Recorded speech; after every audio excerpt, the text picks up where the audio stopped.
প্রিয় দর্শক, কেমন আছেন? আশা করছি ভালো আছেন।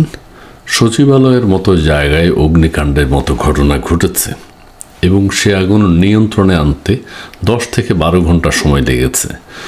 এখন এই ক্ষেত্রে বিবেচনা করা হচ্ছে ফায়ার সার্ভিসের কোনো গাফিলতি ছিল কিনা, বা অগ্নিকাণ্ড নির্বাপনের জন্য আরও বড় ধরনের কোনো ব্যবস্থা নেওয়া যেত কিনা, বা এই অগ্নিকাণ্ডটা কীভাবে ঘটেছিল আসলে সচিবালয়ে। এই বিষয় নিয়ে বিশ্লেষকরা কি বলছেন সেই মতামতগুলো আপনাদের সাথে শেয়ার করব। সচিবালয়ে আগুন নিয়ে বিশ্লেষকদের মত, রিমোট কন্ট্রোলেও বিস্ফোরণ ঘটাতে হতে পারে, রিমোট কন্ট্রোলেও বিস্ফোরণ ঘটানো হতে পারে, আলামত খুঁজতে হবে। দৈনিক ইত্তেফাক পত্রিকার শিরোনাম হচ্ছে এটি, সচিবালয়ে আগুন নিয়ে বিশ্লেষকদের মতামত, তারা কি বলছেন সেটি নিয়ে কিছু আলোচনা করতে চাই। চতুর্দিকে কিন্তু চুলচেরা বিশ্লেষণ হচ্ছে এবং একটি শক্তিশালী তদন্ত কমিটি গঠন করা হয়েছে। তারা নিশ্চয়ই সিদ্ধান্ত নেবেন কি করা যেতে পারে, কেন অগ্নিকাণ্ডের মতো ঘটনা ঘটেছে এই কেপিআইভুক্ত এলাকায়। আমি যদি একটু পড়ে শোনাই, সেটি হচ্ছে, সচিবালয়ে ভয়াবহ আগুনের ঘটনার পর থেকে দেশব্যাপী আলোচনা সমালোচনার ঝড় উঠেছে, সাথে সাথে মানুষের মধ্যে উদ্বেগ ও আতঙ্ক বিরাজ করছে। উদ্বেগ আতঙ্ক বিরাজ করা অত্যন্ত স্বাভাবিক, কারণ এত গুরুত্বপূর্ণ একটা জায়গা অরক্ষিত থাকলো কিভাবে, সেখানে কিভাবে আগুন লাগতে পারে। আগুন লাগতেই পারে, কিন্তু দ্রুত কেন নির্বাপনের ব্যবস্থা করা যায়নি সেটি নিয়ে প্রশ্ন দেখা দিয়েছে। সরকার, রাজনৈতিক দল ও নিরাপত্তা সংশ্লিষ্ট সকলেই প্রশ্ন তুলছেন কিভাবে সচিবালয়ের মতো গুরুত্বপূর্ণ স্থানে এত বড় ঘটনা ঘটল। অত্যন্ত স্বাভাবিক, এটি কোনো পরিকল্পিত ঘটনা ছিল? এ বিষয়ে অন্তর্বর্তীকালীন সরকারের স্বরাষ্ট্র উপদেষ্টা এবং দায়িত্বশীল অন্যান্য কর্মকর্তারা তদন্ত সম্পন্ন হওয়ার আগে আগুনের কারণে কিছু বলতে অস্বীকৃতি জানিয়েছেন। এটি ভালো। তদন্ত হোক, তদন্ত কেমন হবে আমরা জানি না, কিন্তু তদন্ত হোক, তারপরে কথা বলবেন, তদন্ত পরে তারা কথা বলবেন। তবে ফায়ার সার্ভিস ও সিভিল ডিফেন্সের সাবেক মহাপরিচালক ব্রিগেডিয়ার জেনারেল অবসরপ্রাপ্ত ইঞ্জিনিয়ার আলী আহমদ খান বলেন, এটা সাবোটাজ, মানে নাশকতামূলক একটা কাজ। নাশকতামূলক কাজ হওয়ার সম্ভাবনা বেশি। কেউ আগুন লাগিয়েছে এটা বলতে চাচ্ছেন। আগুনটা শর্ট সার্কিট থেকে হলে একসঙ্গে 3-4 জায়গায় আগুন লাগার কথা নয়, এটা দুর্বৃত্তদের আগুনেই এমনটা হয়েছে কথা। এটা এক ধরনের সত্য, প্রত্যেকেই বলছেন এটি সাবোটাজ, নাশকতামূলক, পরিকল্পিতভাবে কেউ এই অগ্নিকাণ্ডের ঘটনাটি ঘটিয়েছেন। কিন্তু কারা ঘটিয়েছেন সেই অগ্নিকাণ্ডের ঘটনা, এটি এখন তদন্তের বিষয়। মোটামুটি সকল পক্ষই এই কথাটি বলছেন যে এটি নাশকতামূলক একটা কাজ। তিনি বলেন, আমি ভোররাত থেকে এই আগুন ফলো করেছি, আমার কাছে মনে হয়েছে এটা সাবোটাজ। অতীতের অভিজ্ঞতা থেকে মনে হয়েছে এটা লাগানো আগুন। শর্ট সার্কিটের আগুন কখনো এইভাবে লাগে না, অর্থাৎ 3-4 জায়গায় একসাথে অগ্নিকাণ্ডের ঘটনা ঘটেছে, এটাকে তিনি বোঝাতে চেয়েছেন। এর মধ্যে কাল তো সচিবালয় বন্ধ ছিল, মানে ওই ক্রিসমাসে বন্ধ ছিল, সুতরাং সন্দেহের যথেষ্ট অবকাশ রয়ে যাচ্ছে। সচিবালয় বন্ধ ছিল, নিশ্চয়ই বৈদ্যুতিক কর্মকাণ্ড সেখানে বন্ধ থাকে। তিনি জানান, সচিবালয় রাষ্ট্রের কি পয়েন্ট বা কেপিআইভুক্ত এলাকা, যদিও এখানে আগেও একাধিকবার আগুন লেগেছে, এত বড় মাপের লাগেনি, এবং পিডব্লিউডি কাজ করেছে, তবুও কিভাবে আবার কেন আবার আগুন লাগলো তা নিয়ে প্রশ্ন উঠেছে। অতীতের অভিজ্ঞতা থেকে বলা যায়, এইভাবে কখনো দুর্ঘটনার আগুন লাগে না। এইভাবে কখনো দুর্ঘটনার আগুন লাগে না, তার মানে তিনি বলতে চেয়েছেন একসাথে 3-4 জায়গায় বৈদ্যুতিক শর্ট সার্কিট থেকে আগুন লাগার কথা না। সেটি হচ্ছে কেউ যদি আগুন লাগিয়ে থাকে, পরিকল্পনা করে 2-3 জায়গায় একসাথে অগ্নিকাণ্ডের ঘটনা ঘটায়। সচিবালয় তাই হয়েছে।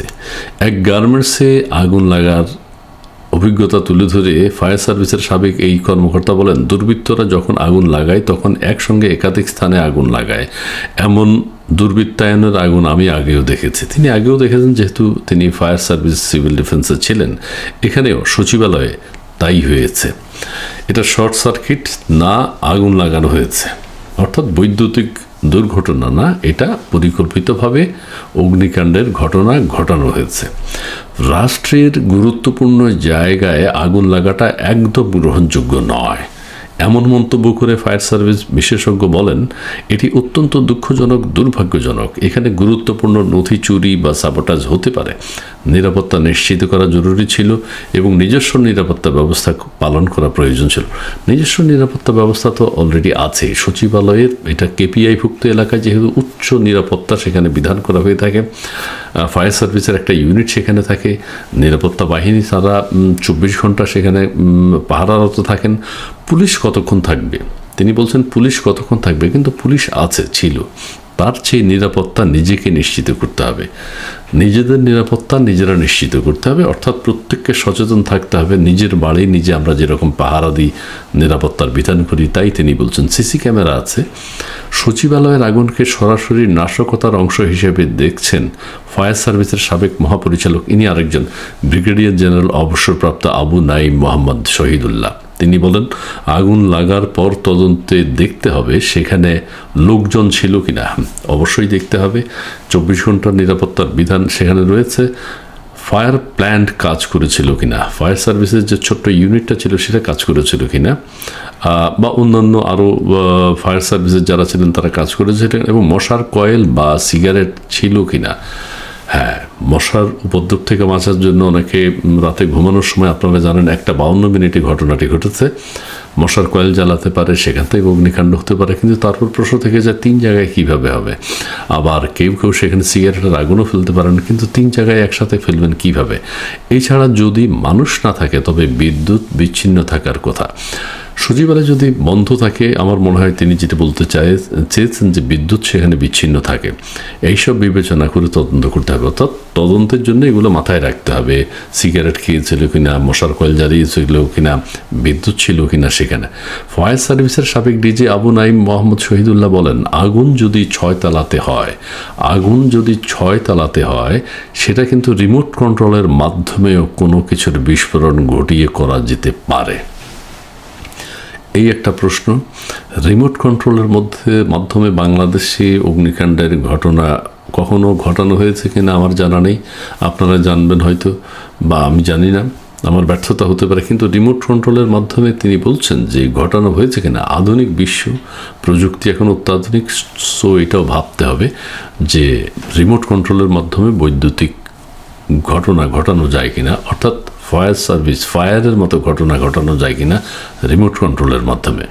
ড্রোন ব্যবহার কিংবা মানুষ ঢুকছিল কিনা সেটার আলামত খুঁজতে হবে। হ্যাঁ, এখন ড্রোন, আপনারা জানেন ড্রোন ভেতরে পাঠিয়ে বাইরে থেকে অগ্নিকাণ্ডের ঘটনা ঘটানো যায় কিনা সেটা দেখতে হবে। এটা সাবোটাজ না, এমন ভাববার কোনো কারণ নেই। এটা যে সাবোটাজ এটা কিন্তু সবাই বলছেন, অর্থাৎ নাশকতামূলক। ফায়ার সার্ভিসের সাবেক ডিজি বলেন যেসব কার্যালয়ে আগুন লেগেছে সেখানে ডানে বাঁয়ে কিভাবে ভবনের প্রান্তে চলে যায়, অর্থাৎ বিভিন্ন দিকে ছড়িয়ে পড়েছে আমরা দেখেছি। আবার নিচেও আগুন 2 কোণায় পৌঁছে যায়, তা অবিশ্বাস্য সবার কাছে ঠেকছে। এইভাবে বারুদের ব্যবহার হতে পারে, এখানে বারুদের ব্যবহার হতে পারে তিনি বলছেন, সেটা তদন্তে খুঁজতে হবে। অর্থাৎ এগুলো সব মাথায় রাখতে হবে।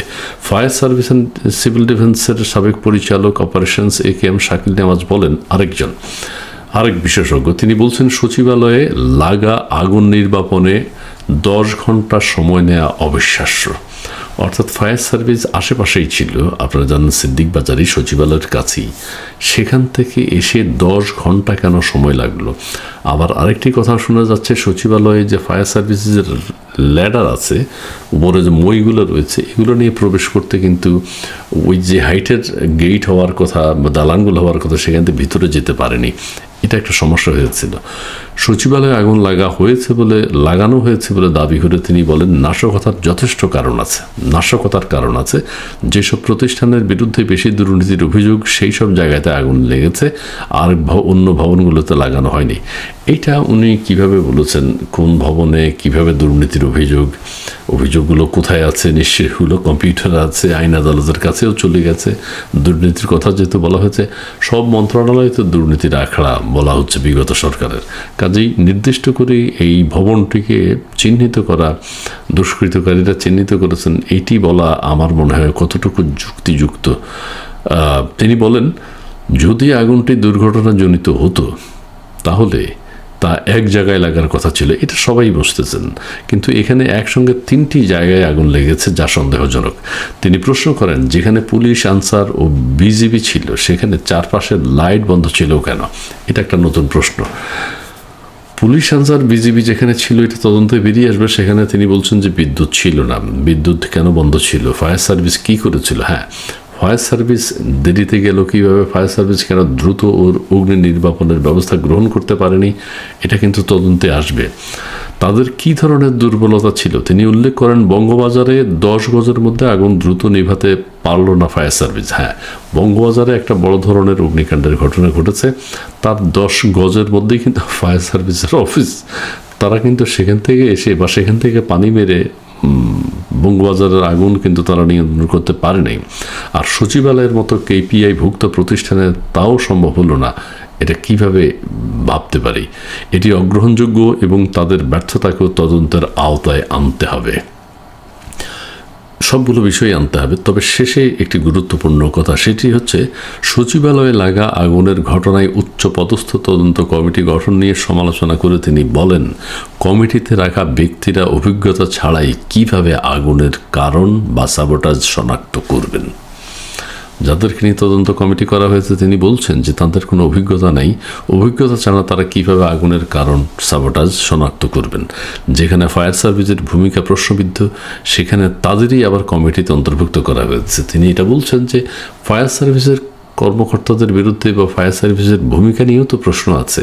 এখন তারাই যদি তদন্ত কমিটিতে থাকে তাহলে তাদের ব্যর্থতার কথা তো তারা বলবে না বা এটা খোঁজাও হবে না। তিনি দাবি করেন, তদন্ত কমিটিতে র্যাব, পুলিশের অভিজ্ঞ কর্মকর্তাদের পাশাপাশি ফায়ার সার্ভিসের সাবেক ও অভিজ্ঞ ও বিশেষজ্ঞদের রাখা উচিত ছিল। এটি গুরুত্বপূর্ণ কথা যে ফায়ার সার্ভিসে যারা কাজ করেছেন, সাবেক কর্মকর্তা যারা রয়েছেন, সাবেক মহাপরিচালক যারা আছেন, তাদেরকে এই তদন্ত কমিটিতে রাখা উচিত ছিল। এটি খুব ভালো প্রস্তাব। যাই হোক, আমরা দেখতে চাই যে তদন্ত কমিটি বায়াসড না হয়ে, এখন যেভাবে বলা হচ্ছে বিগত সরকার দায়ী, বিগত সরকারের দুর্নীতি ঢাকার জন্য এগুলো করা হয়েছে, সিদ্ধান্ত কিন্তু দেয়া হয়েছে, সিদ্ধান্ত কিন্তু হয়ে গেছে। সমন্বয়করা বলছেন, উপদেষ্টারাও কেউ কেউ বলেছেন বিগত সরকার তাদের দুর্নীতি লুকানোর জন্য। বিগত সরকার এত শক্তিশালী, বিগত সরকার এখন সব জায়গায় আছে। বিগত সরকারের যে, তাহলে আপনারা সাবধান হবে না? নিজের ঘর নিজে সতর্ক থাকতে হবে, সেফ থাকতে হবে। কীভাবে নিরাপদ থাকা যায় সেটার ব্যবস্থা করতে হবে। তো সেটা করবেন না।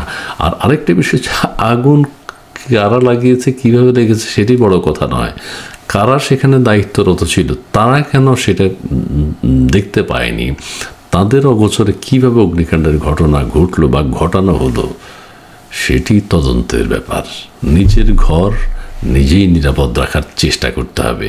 তারপরে যদি কিছু ঘটে সেটা তো দুর্ঘটনা, কিন্তু পরিকল্পিতভাবে এইভাবে এত নিরাপত্তা বেষ্টনী ভেদ করে কিভাবে, যা বলা হচ্ছে সাবেক সরকারের লোকজন ভিতরে গিয়ে অগ্নিকাণ্ডের মতো ঘটনা ঘটালো সচিবালয়ে, সেটি এখন বিবেচনার বিষয়। যাই হোক, আমরা অপেক্ষা করি যে তদন্ত কমিটি কী বলে। ধন্যবাদ সবাইকে।